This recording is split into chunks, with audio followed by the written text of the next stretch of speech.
Welcome back to the Fuel Your Freedom podcast. My name is Emily. As always, I am your host for this week's episode, number 21, where we are breaking down some myths. We're going to hop into cardio and strength, kind of a hybrid approach to training, if you will.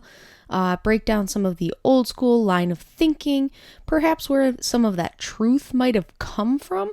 And then kind of where it got distorted and kind of how we can use that to inform our own training. So before we get into it, I do want to caveat my neighbor is playing music quite loud, and though I did shut the window in my recording office, you might be able to still catch glimpses of it. So I do apologize if you hear some weird sounds in the background. I do have a pet peeve for bad audio, so I try and make these as nice of a listening experience as possible. So if you do hear some music, I do apologize if it's not your taste. But without further ado, let's hop into, is cardio killing your strength progress? So when I first started in the health and fitness industry, cardio killing your gains or ruining your gains was a deeply held belief for a lot of people who lifted weights.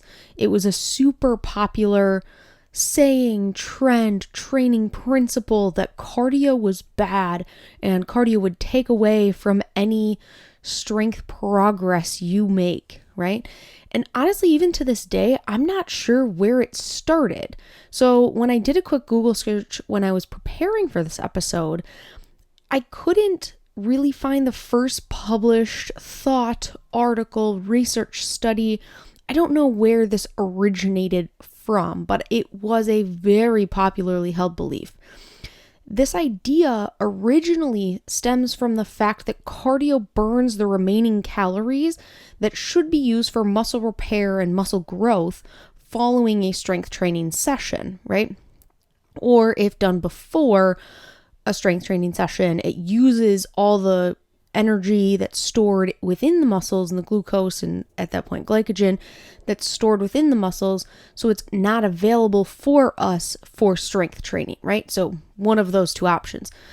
But essentially doing cardio following or just cardio in general, right? The thought was that this paused that repair mechanism that the body goes through and prevented it from achieving progress that would have been gained during a normal strength training session without cardio, right? So that's kind of where it originates from, kind of that original line of thinking. And while that's not entirely wrong, there are super easy ways that we can prevent this from happening, right? So it's very unlikely that the body isn't going to have enough glucose or glycogen to promote this repair healing process, or enough protein, enough all of macronutrients really, that it would stop that altogether, right? And that's kind of where myth kind of meets what the truth is as well. So this has been busted, if you will, quite a few times. And like I said, there are some things we can do and steps we can take to promote muscle growth and repair. So before we get into kind of what those steps are, let's talk about why we should do cardio, right? Sure, if you're training for a race or you want to accomplish a big adventure, you're going to have to add cardio into your training program, right? Not to mention some interval training can be a highly effective tool in our belt of weight loss strategies. Now, it's not the only tool. I don't want to say go out and do interval training only. Strength training, calorie deficit, always going to reign supreme there, but we can add it in at the end of a strength training session. But beyond that, let's look into the world of health and fitness, right? Even just the title, health and fitness. Health is first, right? And honestly, cardio or just movement should likely be prioritized for health reasons above and beyond any fitness goal that we may have, right? So it's personally, I'm training for a 50K, I'm going to be running a lot, right? And miles will get increased, etc. But more important than that, as we add in movement, we need to make sure some of these movements are cardio, right? Even if I'm not training for a 50K, I want to exercise my heart, which is a muscle, just like the others. And while yes, it does get some work and it's not dormant, obviously we're living, breathing, blood pumping human beings, but cardio trains the heart, right? So when we do talk about cardio, while it's a single term, there are many ways we can incorporate cardiovascular activity into our lives, right? I think everyone has an idea of when I say cardio, you might already have a picture of what that looks like. For the context of this episode, I'm going to focus on two variables, intensity and duration, right? I'm also going to focus on cardio as an exercise session, right? So when I look at cardio, it'll be a designated time, like I would schedule a strength training workout. And while we can get cardio through things like simply parking further away from the grocery store and just moving and walking throughout the day, that's not the type of cardio that I'm referencing here. I'm talking about those designated exercise sessions where you're going to go out for a walk, you're going to go out for a run, you're going to do some intervals, you're going to perform strength training type movements faster or with little rest to elicit a cardiovascular response, right? So that's kind of what we're looking at. But let's get back to intensity and duration. So intensity exists on that scale from low to high and duration on a scale from short to long. Traditionally, a popular, if you will, way to pair them is a low intensity session would be paired with a longer duration. So that's going to be your low intensity, steady state cardio, if you will. And then a higher intensity session would be paired with a shorter duration. So that's going to be more interval style training. So we have one speed, long duration, relatively slow, or we have alternating intervals of extremely high speed or intensity, and then periods of rest within that, right? So typically those lower, longer duration sessions, the low intensity steady state sessions, are typically best incorporated into a training program as a separate session from a strength training workout, while the higher intensity, shorter durations may be included during that same session. Now, we're not going to dive into the specifics of what this looks like. This cardio programming depends entirely on your goals, training history, etc., right? But as we dive into this cardio versus or cardio and strength training realm, I do want to make some caveats there and just kind of give some general ideas of examples. And I think some people can already piece these together in their minds, but know that this is not an exact exercise prescription for you. I don't know you. I don't know your goals. I don't know your history, injuries, etc. I can't possibly tell you what you should do, but these are just examples that I'm going to use and reference, right? So again, general guidelines, these don't necessarily have to apply to you. I'm going for the straight down the middle textbook style approach, and as I've referenced many times in health and fitness, the textbook really needs to be a digital version. Honestly, it's forever changing, right? We can't possibly keep up with all the new research and everything that's coming out within the space of health and fitness. So general guidelines, just to kind of give some examples, not direct programming for you. Now that that's out of the way, let's hop back in. When we look to combine cardio and strength training in the same session, so this is going to be traditionally, and doesn't have to be, but traditionally, shorter duration, higher intensity, there are two approaches in research that are typically looked at, right? That's going to be the last training stimulus and then by priority. Okay, so last training stimulus means the one you do second would be the one you want your body to remember, quote unquote, the most, right? So for example, if you wanted to improve your lifting or strength, you would lift second, right? More on this later. By priority means whichever you do is a greater priority for you first. So it would be your more recovered session for the day. So again, looking at you want to improve your lifting or strength, you would lift first and then do whatever cardio you want later. Neither is better or worse. The research is fairly mixed, and you can find articles that will support both, but they're simply different approaches, right? And again, while there's been some negative effect that's been found when comparing these two strategies, for example, cardio killing gains, that little negative effect, depending on the strategy that you choose, so they combined a lifting plus cardio approach to just the lifting approach, right? This can largely be offset by fueling or refueling and recovery in between sessions, right? I also think it's better to note that there was a benefit found to each as well. And again, evidence is very mixed in this area. So by no means is it conclusive evidence. It's simply going to be based on what your fueling and recovery looks like, right? So for example, I would consider myself a hybrid athlete, or I train with a hybrid approach, right? So in my 50K training, I'm not only running and I'm not only strength training. I have a good bit of both.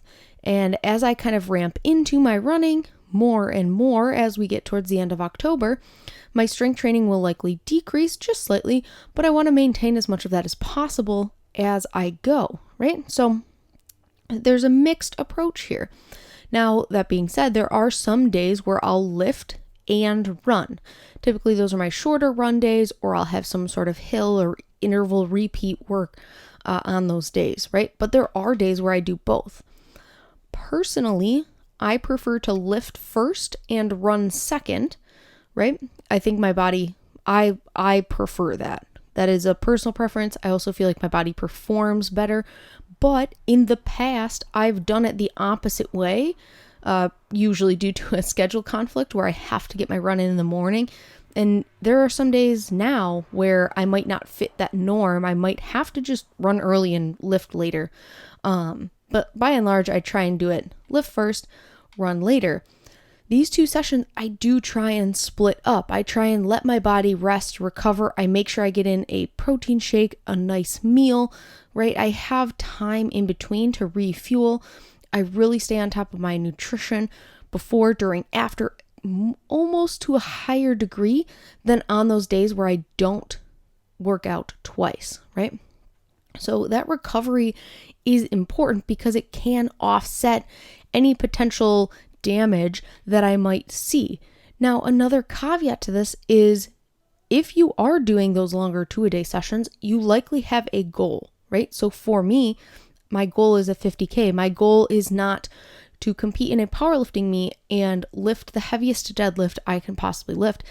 If I was doing that, then I would probably need to take a greater look at my lifting and running and perhaps separate those out so that any possibility of a negative influence can be eliminated or, kind of worked into the program. I wouldn't even chance it. But because my goal is not that, and I am not a pro athlete, I don't necessarily need to worry about those fine of details. I need to worry about splitting up my session, making sure I have time to fuel and refuel, and getting in that extra rest going into and following that day of training, right? So which of these strategies is better? The one that fits your goal and your lifestyle. It's the one that you can execute to the highest level, right? Just like we say in nutrition, evaluate your priorities and choose a strategy that fits, right? But you might just want to keep listening before you tie yourself to that program. I've mentioned it a few times, and when I talked through my kind of personal example, let's talk about fueling. When the old school myth talks about quote unquote doing too much cardio and how it kills your gains, they're really talking about doing more cardio than you have the energy to perform, right? If you don't have the energy and nutrition intake to match or possibly exceed the activity you're performing, the body will find fuel somewhere, right? First, it'll exhaust the glycogen or stored carbohydrate or stored glucose in the muscles. Then it will either utilize fat stores or muscle depending on the type of activity and what's available, right? So Typically, carbohydrate will burn first. Protein will likely bridge some sort of gap there, and that's where it won't necessarily break down your muscle, but it will use whatever protein is in the body, in the bloodstream, you recently consumed, etc., for fuel before it gets into those fat stores. Now, again, that's a very generalization. Everyone is completely different, so it's really tough to say where your energy specifically comes from without research testing and hooking up to a metabolic cart, etc. But that's typically kind of how that works. But there is another option. If you refuel with the appropriate amount of carbs, proteins, maybe a little fat to support, the body will utilize the protein to repair the muscles and the carbs to further future activity, right? It will repair the muscles, but also replace those stores of glycogen within them and allow your body to have those to pull from later. Simply put, if you're eating enough, the body will have plenty of energy to perform what you need it to perform. Again, caveat being, we're talking in generalizations. There are obviously times that this can't happen and times that this will not happen. So if you have a strength training plus cardio session, make sure you're eating enough pre-workout, perhaps incorporating an intra-workout carbohydrate and getting in a meal or shake post-workout. If you have those two separate sessions, make sure you have time to get in a solid meal that is carb and protein focused between each session. Like I said, noting also that you should be eating before, after, all the nutrition and recovery variables should take place on those days. So does cardio kill your gains? Short answer, probably not. No. The long answer, there are some underlying truths to the myth, right? There are scientific principles that this is loosely based on, but they can largely be prevented. These loss of gains, not the science, the loss of gains can largely be prevented with a smartly organized training program and by fueling your body appropriately for the activity that you are about to do or have done and you need to recover from. So that brings us to our empowered action for this week. Cardiovascular activity is important for more than just fitness goals. It's important for health. Are you incorporating cardio into your training? We should be striving to hit the bare minimum and meeting the ACSM guideline of about 150 minutes of moderate intensity exercise per week. This can be as simple as walking, or it can be a more detailed program if you're training for a race. Take time this week to evaluate your cardio activity. Do you need to add more? How and where can you add this activity into your week? If it is attached to or on the same day as a strength training session, take small steps to be able to plan for this, organizing your nutrition intake and other recovery variables to do it. Simply put, take steps to add this cardio activity or keep this cardio activity in your week. That's all I have for you guys this week. Thank you so much for tuning in to this episode number 21 of the Fuel Your Freedom podcast. And I don't think I have anything else. So I will see you next week for episode 22. And we're going to talk about filling up your own cup, getting into a little self-care, but from a potentially more realistic approach as opposed to the current trendy one that's taking place on social media. So without further ado, I'll chat with you next week. Bye, everybody.